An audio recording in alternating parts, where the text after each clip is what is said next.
Hello everybody, it's Litsoc, it's Thursday, and we're back after a couple of weeks hiatus. Nice to see everybody, or I should say a few people anyway.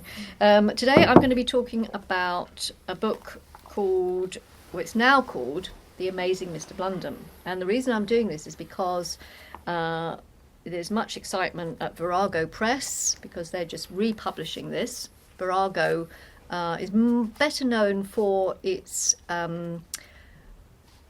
rediscovering women's writing, or adult women's writing, but they've also now started doing children's authors as well, so Noel Stratfield, for example. And so they're republishing this.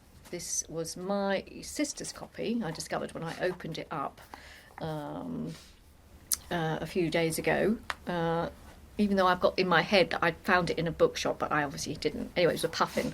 And what's happening is that Sky have also, Mark Gatiss, you know who Mark Gatiss is, have adapted this, and there was also a film. This is the film cover, 1972 film cover, and it's going to be broadcast on Sky over Christmas. And so that's why I decided to do this today. Antonia Barber is better known by most people, except me, because obviously I've had this since I was, well, my sister's had it as well. She's better known for this book, The Mousel Cat, which you might have had or seen when you were much smaller than you are now. And she wrote the story, and Nicola Bailey did the illustrations.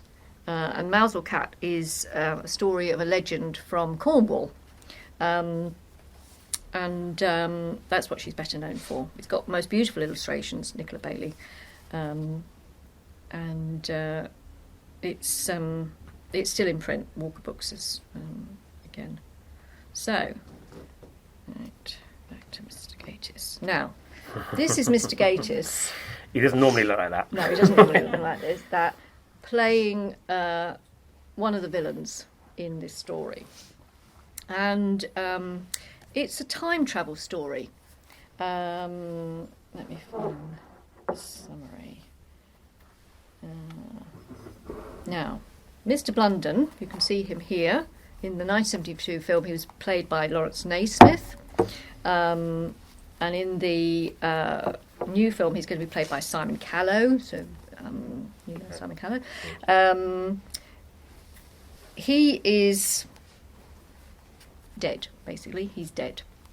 And he has done a great wrong in his past. So he visits two children in London and asks for their help. And he says, when the time comes, you will know what to do. And what he's also doing, he comes and he offers a job to their mother. And their mother is widowed and is very sad. Their father, in the book, although not in the film, their father in the book has died in a car crash in America. And there's three of them. There's Lucy and Jamie and a young baby. Anyway, this job consists of going as a caretaker to a mansion in the country. It's beautiful, but there's also ruins alongside it. And they sound sort of as though they look like abbey ruins, like from a very long time ago. But Lucy and Jamie discover that in fact it's not as long ago as all that. And in fact, they meet not only Mr Blunden as the ghost, but also two other ghosts called Sarah and Georgie, and they travel forward in time. And the reason they travel forward in time is in order to get help, because they've died before their time in a terrible, terrible fire. And the people who kill them, well, one of them is this one. Okay, so it's a bit gothic, it's a ghost story, it's time travel, I like time travel stories. Which of you likes time travel stories?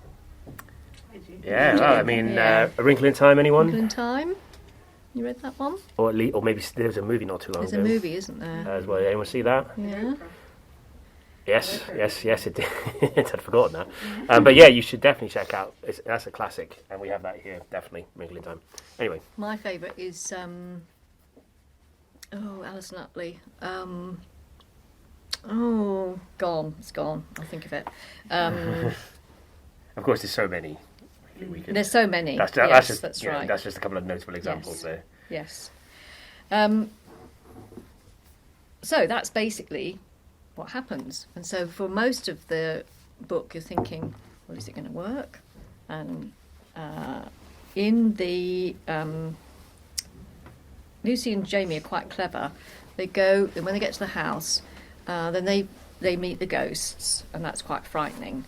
And then, in order to test out whether they can help them, they go to church, and then they look in the graveyard, and they find the children's graves. And of course, that sets up all sorts of things. Well, if they're there, how can we help them?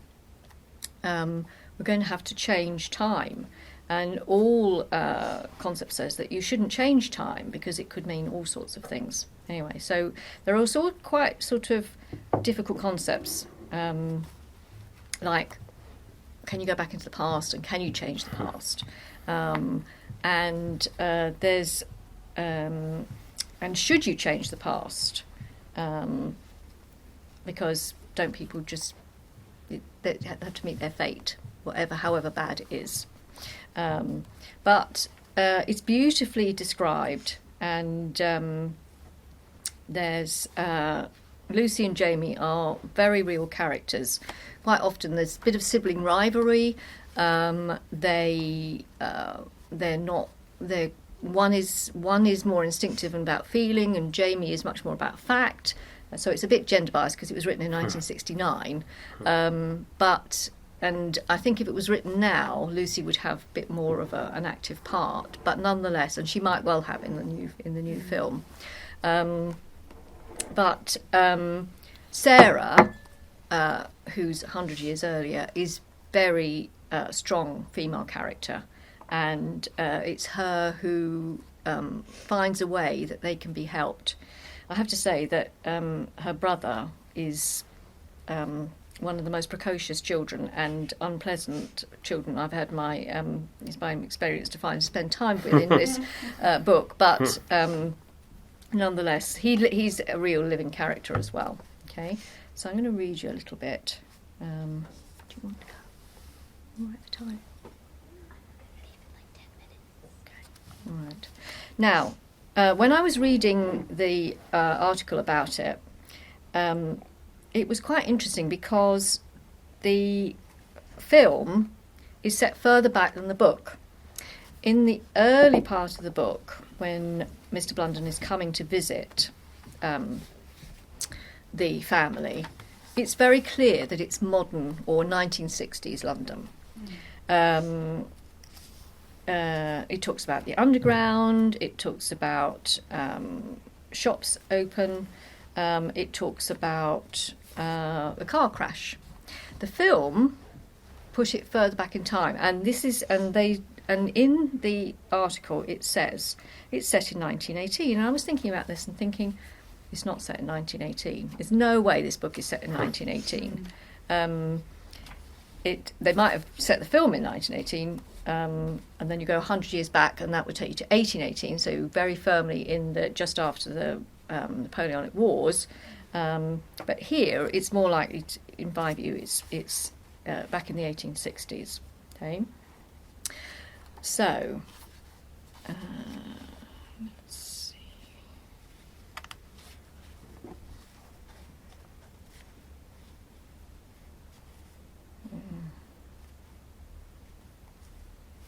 Jamie felt distinctly foolish when he saw the children at close quarters. Their clothes were a bit odd, it was true. The girl's shabby brown dress was of too long, and she wore a rather dated straw hat. The boy had narrow white trousers and a blue jacket. But apart from that, he could hardly imagine any two children looking less like ghosts. They must live somewhere nearby, he thought, and were dressed in this rather Victorian style by dotty parents. Even Lucy seemed to have lost all nervousness, and her hand was quite warm again. He let go of it, feeling that their frozen attitude betrayed too much of their passing fear. The tall girl looked straight at him with calm grey eyes. "At last," she said, "we have found someone with a little good sense, who did not run away screaming at the sight of us." She frowned briefly at Lucy. This has been going on for a number of years. They've been trying to find somebody, and there's a rumour in the village when they get there, when they first get to the house, their cleaning lady and the vicar and the sexton who digs all the graves says, there's this constant rumour that there are these ghosts. Anyway, they've been trying. Lucy lowered her eyes and said apologetically, "I'm awfully sorry, but in the mist I thought for a moment that you were ghosts." Then she added by way of justification, "They do say this house is haunted, you know." The tall girl smiled as if at some private joke. "Yes," she said, "we did know." She looked thoughtful for a moment and then said, "I suppose if I say we are ghosts, that you will run away again." Neither Jamie nor Lucy knew what to make of this. They were beginning to be aware that there was something not quite right about the newcomers, but they could not think what it was. And they were really solid, you see. They're no longer sort of, even if they've come out of the mist, they can't believe that they're just not from down the road. Also in the 1960s, people basically wore anything. "I don't believe you're ghosts," said Jamie boldly, "but if you were, we should not be afraid. We know quite a lot about ghosts. They don't do any harm. In fact, they are often people in need of help." The little boy spoke for the first time. "Who told you that?" he asked. "An old man we know," Jamie told him, "a lawyer named Mr Blunden." The little boy kicked the gravel path. "Blundering Blunden," he said contemptuously. "He's a silly old fool. If he had helped us when we asked him." "Oh, don't, Georgie, please don't say it. It causes him so much grief. You must remember that it's never too late to right a wrong if you are truly sorry." So we've also got this concept of there are two different times. There's their past where they're dead and they've come forward, but there's also where they're living in the present. So it's quite complicated, but and Sarah seems to have taken this on, and Jamie has to sort of he accepts it. Lucy is more circumspect. "What makes you think we are ghosts?" he asked as going on now. Jamie looked carefully. The sun was full out now, and Lucy's shadow and his own lay clear and black across the pale gravel path. But the other two, a shiver ran up his spine. The tall girl was also surveying the ground with interest. "You're quite right," she said in a rather surprised voice. "Look, Georgie, we have no shadows. We must have left them behind." Georgie looked. He capered about, glancing over his shoulder to see if his shadow was lying behind him. He jumped in the air to see whether it was under his feet. "We haven't, have we, Sarah?" He sounded rather pleased, as if this put him in a superior position to ordinary people who must walk around with shadows shackled to their ankles. "If you're ghosts," said Jamie, "you must be dead, and you don't look very dead." "Of course we are not dead." Georgie stopped his prancing and stared up at them. "You do say some stupid things. We are no more dead than you are." Sarah smiled. "He's really too young to understand," he apologised. "Yet he's right in a way. No one is ever really dead, only dead to certain times and places. To you, the people who lived before you are now dead, but you are also dead to the people born after you." "But they haven't been born yet," Jamie protested, "and we know we are still alive." And what Antonia Barber has invented, or she's taken from a sort of concepts elsewhere, is a wheel of time. And we're standing on different parts of the wheel, and Georgie and Sarah are at one part, and Jamie and Lucy are another, and in fact it's like a great sphere, and in order for them to be helped you have to stop the wheel. In order for them you have to have this stillness that you walk backwards through it into the past, and that's what they do. Very philosophical. It is very it's grappling with big issues like what is time, what is reality, yes. What is life. And also they, in order to help, they have to trust somebody who's betrayed the children, and that's Mr Blunden, because he didn't listen to the fact that they were being abused, that they were being set up and to be murdered. They didn't realise that, of course, at the time. They only realised it later. He just doesn't listen. And he is their trustee, which is even worse. And what has to happen is that Jamie, because it's Jamie who has to basically save them. Lucy helps, but it's Jamie. I can't tell you why it has to be Jamie because that's a plot spoiler. He has to put his trust in somebody. So it's about concept of faith as well. And this is how he does it.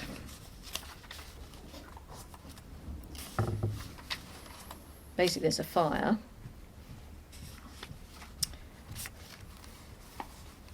Mr. Blunden has arrived, but this is the ghost who's arrived, not the actual one in the past.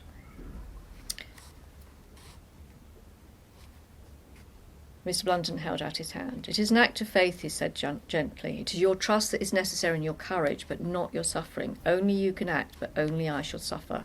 And that's because they have to go through the flames in order to help them.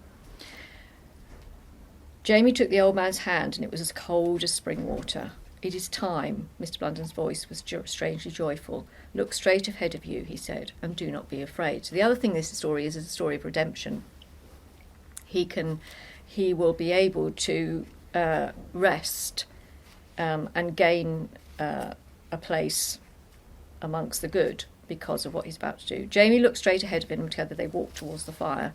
As they drew near the wall of heat, Jamie felt the edges of his mind shrivel in anticipation, and yet he passed into the fire and felt nothing.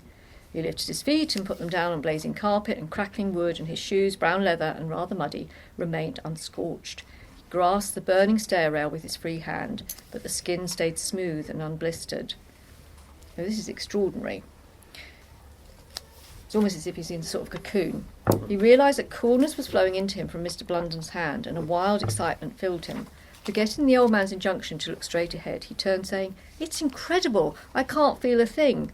But the words dried in his mouth at the sight of the old lawyer's face. Though the fire had not touched it, it was twisted with pain, and Jamie realised with a shudder that just as the coolness flowed into him from Mr. Blunden's hand, so the pain that he could not feel flowed back into the old man. So without labouring the point, she's actually showing Mr. Blunden going through hell without actually having this concept for about maybe 5 minutes, but still really painful, in order to help Jamie get Georgie out of the house. And that's what he has to do. He has to save him. He saves Georgie, but he gets trapped in time, at least for a little while. So there's a lot of suspense, there's a lot of philosophical concepts, and it'll be very interesting to see the new film. Sadly, they only had one preview at the BFI, as to how they've redone it. It's sad it's only on Sky too. When I saw, I thought, oh, it's BBC or terrestrial or preview, but well. So sadly, I won't be able to see it. Maybe I'll try and get the DVD in when it's out. Hope so. But it is a lovely, lovely book, and I'm almost sure, although I can't find it, that before we got this copy, my sister and I, we heard it on Jackanory when it was called The Ghosts. And I do remember it being, I'm sure I remember it being read to me. Jackanory was on like CBeebies now, where we were read a story, and each evening it would be, well, late afternoon, it would be a different part of the story. It's well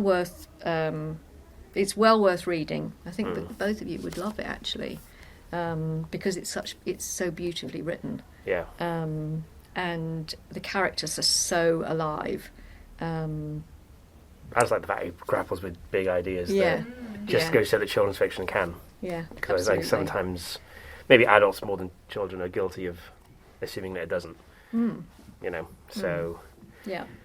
And it's so 1969. I can see actually it might have been quietly influential because it's reminiscent of some things that came later. Actually, when was Wrinkle in Time? What year was that? Maybe that was before, actually. That might have been before. Might have been before. But there are other things. The Wheel of Time. Yes, precisely. For starters. That's anything right. with time travel. Anything with Moondial, possibly, too. It's... I can't remember what I was going to say now. Yes, it's one of those books that the Virago editor, who's managed to get it, knew about it for a long time before, and also it's selling for, as it says in that, selling for £100 online. Oh wow! Because it's so rare. Wow. It's been out for a long It long has. time, It's been out for a long and it's time. become forgotten as a result. I mean, like, I'd heard of it, but that's it. I had no idea what the story was. I mean, I've got the 1972 film on DVD, Right. which I think I got from the BFI shop. That's the only way you could get it. I'm Yes, sure. absolutely. Not major distributors or anything. No, nothing like that. And interestingly, the director was Lionel Jeffries, who also directed, and he was in Chitty Chitty Bang Bang, the original, and also directed The Railway Children. Okay. Which is not a forgotten classic. We all know about that one. Yeah, exactly. When you said the title, when I first saw the title, I thought it would be something like, and maybe I was thinking this because there was a Christmas adaptation of this a few years back, Professor Brainstorm. Oh yes, yeah. Did maybe you were a bit too young for it? Well, it's probably at least 3 or 4 years ago now, wasn't it? With Harry Hill, That's I believe, right, Harry Hill. as Professor. Yeah. It was about 3 or 4 years ago. Yeah. He was Professor Brainstorm, and they had some fairly big names in British comedy were playing supporting roles. Yeah. It was a lot of fun. Yeah. It was very funny. It's not. I don't think the title does it justice. No, it doesn't, because It that's really it. doesn't. It does. It's nothing like that. It's and nothing like that's that. just what came to mind when I that's right. heard that. And there's nothing wrong with Professor Brainstorm, or which is a bit like Mr Majika. Do you know Mr Majika? Or maybe that's more our generation, our childhood. Mr Majika, no, okay. But the title makes it sound. I don't know what title you could give it instead to make it more reflective of the story and the characters and everything else. Ghosts of, or like something with the ghosts. Funnily enough, the house is never given a name. The village is never given a name. This is why it's like Miss Rio Street, by the way, and ghosts. Yes, yeah. because that's a big part of it, and from that time. Of course, a huge part of it. Yeah, and it's nothing about it. It's just it makes sound like this great man who does crazy things. Yeah. And there's so much more to it than that. Yes. So yeah, exactly. I thought for the new film they might change the title, but no, they've decided to keep it. So is it on Christmas Day? I'm not sure. have you got Sky? Have you got Sky? I think. You think so? Is it Sky? Hello, what is that? Well, This sounds a little let's see. suspicious. Actually, I think my brother might have it. That's what I'm wondering. I don't know if I should ask him. I think I know someone. Actually, Sky Max. Okay. According to this, I'll find a way to watch it. what is Sky Max? I don't know. I was Somewhere. hoping. Do you know what Sky Max is? Any of you? Either of you? Is it you? I don't know what Sky is. You know what Sky is? Oh, Sky is a platform. Yeah. Is it like BBC? No, Well, not you really. have to pay for Sky. Like Virgin Media, it gives you your. Yeah. They're most renowned for having movies and sports, specialist movies and sports channels, which you if you're could into not. if you're into sport, It's worth it if you're really into sport, I would say, and movies as well. But all the movies are, Bond is going to be available on DVD soon. They're releasing movies quicker after they're in the cinema now than they used to. So Yeah, you used to wait like 2 years, didn't you, for the DVD of the video? Now it's a few months. a few months. So but obviously Mark Gatiss, you would have heard of him or seen him in. He's been in Horrible Histories. yes, For a start. He did a lot Doctor of Who, Doctor Who. Sherlock, of course, as yes, Sherlock. Mycroft. He's Sherlock's brother. Which?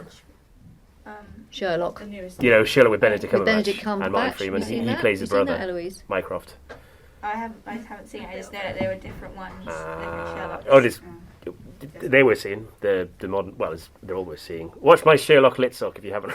Yes. but yeah, there's a few different ones. And he's very prolific, and of course he has also done For Christmas. He's done all the M.R. James, which are adults. Ghost Stories. Well, I say adult. I mean, you could watch them, they're but they're scary. pretty scary. Yeah, they are. And also he's done a very adult version of Dracula, Oh yeah. Yes, he did do which that. we had 2 Christmases ago now. Yeah. 3 Must have Christmas, been, 2 yeah. It Christmases was ago. 2 Christmases ago. Yeah. Probably. That was very good. Yeah. terrifying. Yeah, it was. Some images I'd quite like to forget. I don't know if we talked about it, but I think there's mixed reviews. I think this one, I mean, he looks great, by the way, in that does. picture. Yeah. So He loves that kind of thing, though, and He does. He's gets the really chance. into horror, isn't he? He really is, yeah. He's He a always great likes it. expert on it. Character. I can remember when I was, last teaching the Gothic to Year 13, it's he did a whole series of programmes on. He got all the actresses who'd been in the Hammer Horror programmes and talked them through the things that they were. Who had a tea together at, I think it might be a hotel now where they were filmed. okay. So it was quite funny. But interesting too. Yeah, he is a And he's Maybe given an us. he read the book aficionado, as a kid as they as well. say. Maybe he had an old copy of the book, and that's how he. Did they mention how he came across the story? Or? He knows the. How did he come across the story? I think he knew the film. And now he's the sort of guy who's got a bit of clout now. So thought I can do this and make it more. I'm sure he had to fight for it, but yes. Yes. Oh, in fact, the novel. Gatiss has long been a huge fan of both Barber's novel and the 1972 film. Which I suppose is not surprising, considering that he's my age, I think, isn't he, or slightly younger. So, so it's the same sort of generation in a way. That makes sense. Yeah. Uh-huh. Yeah. And also, I suppose because it has got that ghostly and horror and element which he'd be interested in. It's kind of sci-fi horror as well, by the sound of it, which he does a lot. With the time travel aspect. The of it. time travel. Sort of Yeah. It'd be really interesting to see if he's bigged up the horror. Yeah, true. Because it's very damped down in this. I mean, there is what is going to be done to the children is horrific, but the way she describes it, you don't take it for granted, but the horror is not piled upon. It's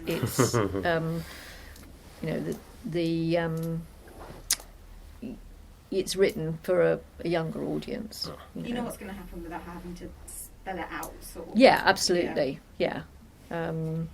Not too gratuitous or anything. No, it's not No. gratuitous. Whereas that's no. not really how he does Whereas it. Mark And Gatiss also, it's might quite not want interesting to- because although it's a third-person narrator, you do see it from different perspectives. So you see Lucy, and you see her perspective of waiting and waiting and waiting for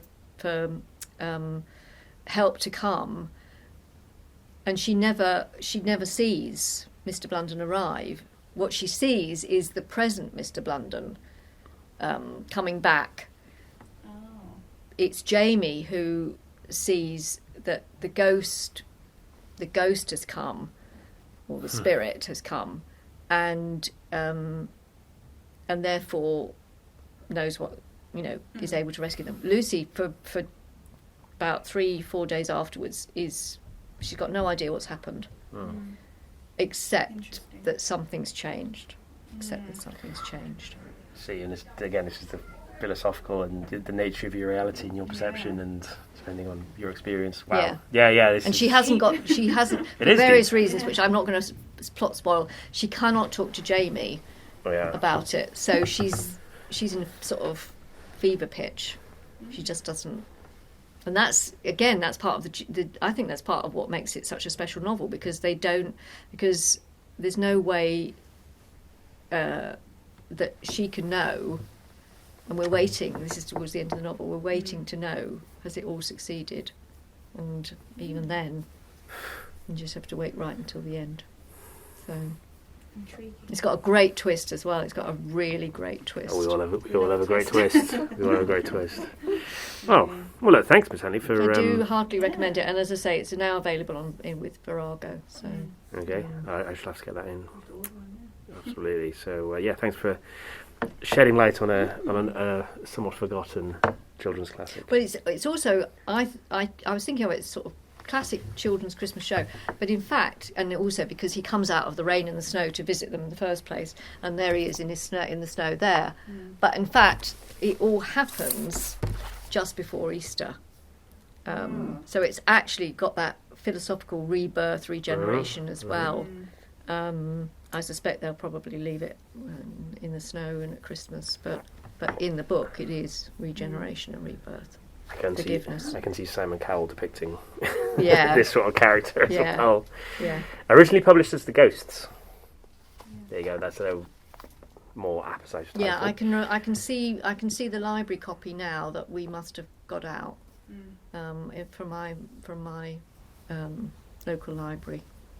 20p this one, by the way.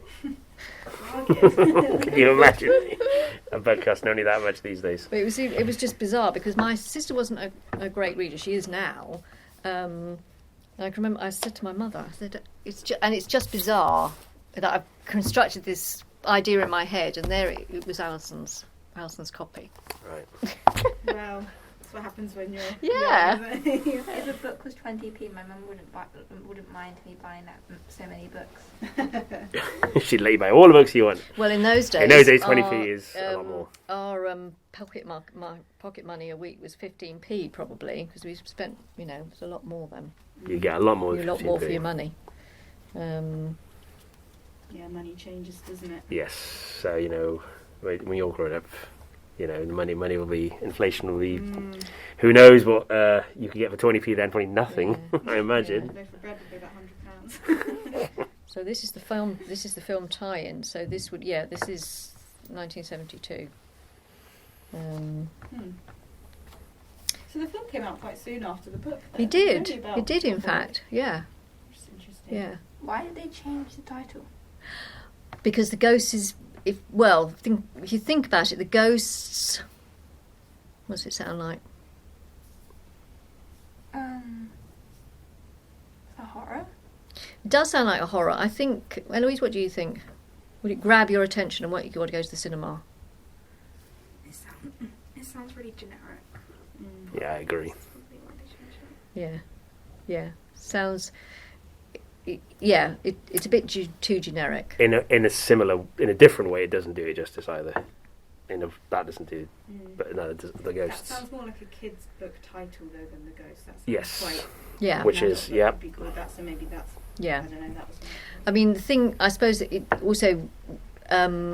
When it was published, we had children's books. We didn't have young adult as a concept. They were definitely, if you were in a bookshop, you'd put them into older readers. This is definitely an older reader, I would say. Yeah, from what you told us about it. And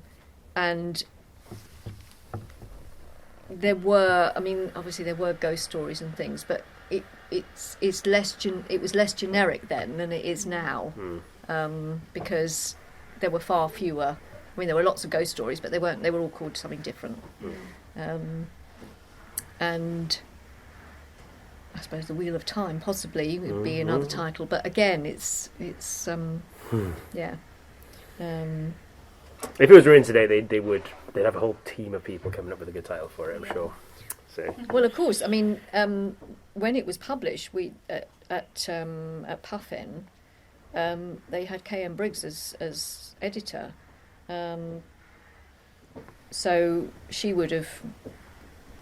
She was brilliant, and I guess it's been successful. It's been on Jackanory. That's where it stayed. And now it's going to be a success again. Now, thanks to the. Well, I hope so, because the film, yeah. Well, I hope that.